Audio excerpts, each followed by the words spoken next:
Okay. Ito ngayon yung sinasabi natin na relationship nitong ginawa natin sa stick. Yung una natin is tigpas, tigpas. Ha? Pareho ba? Yeah. Ang pagkakaiba lang nito, ito ang pinantatama, hindi yung punyo. Pero kung punyo yan, same lang. So, lalagyan ko ng stick ang pantama, papunta lang doon. Tapos ang bagsak, ang punyo, okay? Tapos, ano pa? Ano natatandaan nyo? Ito. Alright, ito. Ano to? Yung forearm. Aki. Okay? Yung pasulong brinaso. So, ito lang siya. Ito lang siya. Ito, ito. Ito, ito. Okay? Ano pa? Ito pa. Ito, ito. Ito, ayun. Ito siya.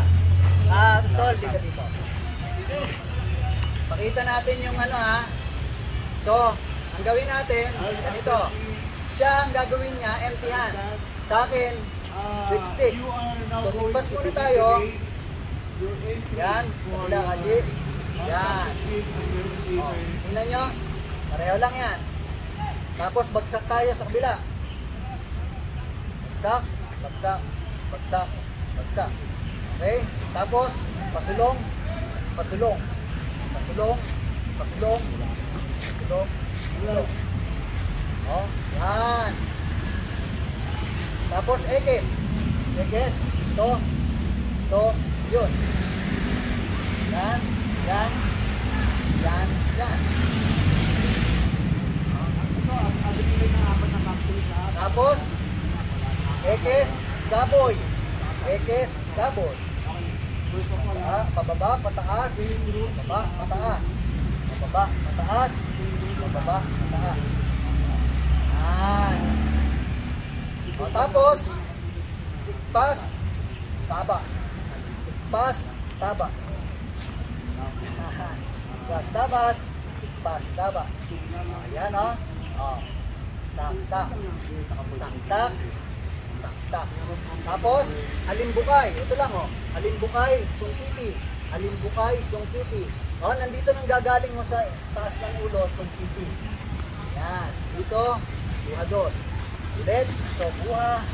Doon, buha. Doon, buha. Laging naka-chamber ang isang stick. O. Diba? Tapos, yung isa naman, dito kuha. Dito, tabas, bagsak, bagsak. Pas, tabas, bagsak, bagsak. O. So, back, back. Tigpas, tabas, bagsak, bagsak. May nakalimutan ako kanina. Kublit. Yun. So ito yun. Ito, kumuha doon. So, pari, hammer, pari, hammer. Pari, hammer. O kaya, huwag nyo nang i-open. Dito nyo na agad. Kuha dito, tapos kuha doon. Chop, kuha, chop, kuha, chop, kuha.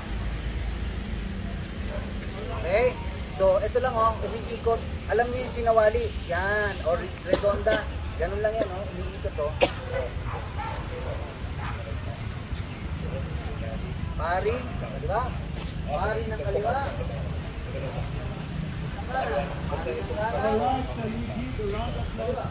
Dito, dito, doon, doon.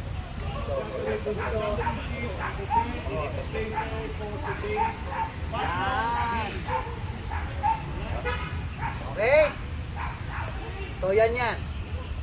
Yan yung mga exercises natin sa kamay. Ngayon may dalawa tayong exercises para makita nga natin yung synchronicity ng kanan at kaliwa. Ito yung sinawali. Sinawali